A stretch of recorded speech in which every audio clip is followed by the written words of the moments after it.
इस शक्ति को जागृत करना है। इसीलिए कह रहे हैं तुम्हें शास्त्र 100 बार समझा रहे, गुरु 1000 बार समझा रहे, तुम्हारी समझ में नहीं आ रहा क्योंकि तुमने अपनी शक्ति का नाश कर दिया है।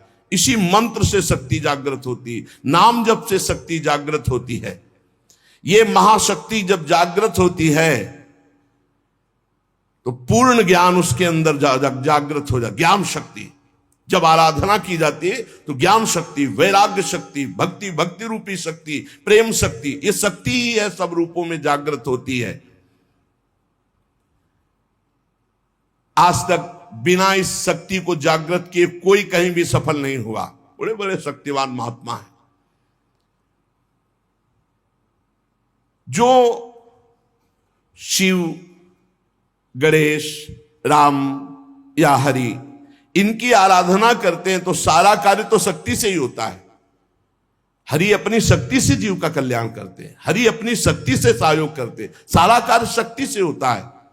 वही शक्ति जब रूप धारण करती तो अभी आपको नाम सुनाए, वही विद्या, वही कला, वही लक्ष्मी, वही काली, वही तारा, वही षोडशी, वही अंबा, वही जगदम्बा, वही शक्ति है, वही तुम में विराजमान है। जो उपासक इस शक्ति का गलत भाव से दर्शन करता है वही प्रगट स्त्रियों के रूप में विराजमान है, वही हमारे अंदर हर शक्ति के रूप में विराज। सब शक्ति छीन हो जाती है, बेविचारी पुरुष किसी भी शक्ति को धारण नहीं कर सकता। इसलिए शास्त्र आदेश करता है एक क्षण भी कभी दूषित भाव किसी माता बहन के प्रति मत करो। गृहस्थी में हो तो तुम्हारा जो पाणिक ग्रहण संस्कार हुआ बस उतने में केवल सीमित रहो, धर्म की ये रेखा है उसको पार मत करना। जब बुद्धि भ्रष्ट हो जाती है तो वो तामसिक पूजा प्रारंभ करता है, तामसिक आचार करता है जो सीधे नरक ले जाने वाला है। ये तामसिक आराधना करने वाला तामसिक वस्तुओं के द्वारा जब सेवा करता सोचता है कि मैं बहुत बड़ी उपासना कर रहा हूं, मांस अर्पित करना, मदिरा अर्पित करना, इन गंदी वस्तुओं का, तामसिक वस्तुओं का जगत जननी से, शक्ति से कोई संबंध नहीं है। जहां यह बात आती है शक्ति जागृत सबको करना पड़ता है, मंत्र में शक्ति ही विराजमान है। तो शास्त्रों का रहस्य है, शास्त्र आदेश करते हैं कि पशु बलि देनी चाहिए, पशु बलि। तो यहां पशु कौन है?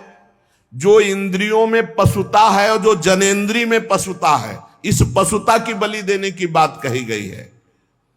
जिह्वा का मुख्य कार्य है पवित्र भोजन करना, पर जो अपनी शक्ति को खोकर मनमानी भोजन करते हैं, जनेंद्री का कार्य है मैथुन करना। जो एक सीमा में न रहकर मनमानी व्यभिचार करते हैं, तंत्र शास्त्र कहता है इसकी बलि, ये पशुता है, इस पशुता की बलि दो कि आज से मैं नियम लेता हूं हे जगदम्बा आपके सामने सात्विक आहार करूंगा, कभी असत आहार नहीं करूंगा। आज से मैं गृहस्थ हूं तो अपनी पत्नी से केवल धर्मानुसार संतान उत्पन्न करने के लिए, अन्यथा मैं आजीवन संयम से रहूंगा। ये बलि देने की बात कही गई है। जो काम की लिप्सा है उसका नाश करो। जो स्वाद की, ये दो इंद्रियां बड़ी प्रबल हैं, जनेंद्री और रसेंद्री। परमार्थ में चलने वाले को अपनी दैवी संपदा जागृत करने के लिए इन दो की बलि देना ही पड़ेगा, जबान के स्वाद की और जनेंद्री के भोग की।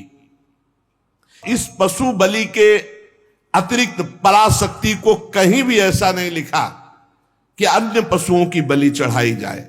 जिह्वा पशु की बलि चढ़ाओ, मतलब जिह्वा काटना नहीं है, जिह्वा की रसेंद्री में सात्विक भोग केवल ले जाना है, रजोगुणी तमोगुणी भोजन नहीं पाना है। और ये जो अज्ञानी जन नहीं जानते हैं, ये भोले भाले पशुओं की बलि करते हैं और सोचते हैं कि मां प्रसन्न हो जाएगी, शक्ति जागृत हो जाएगी।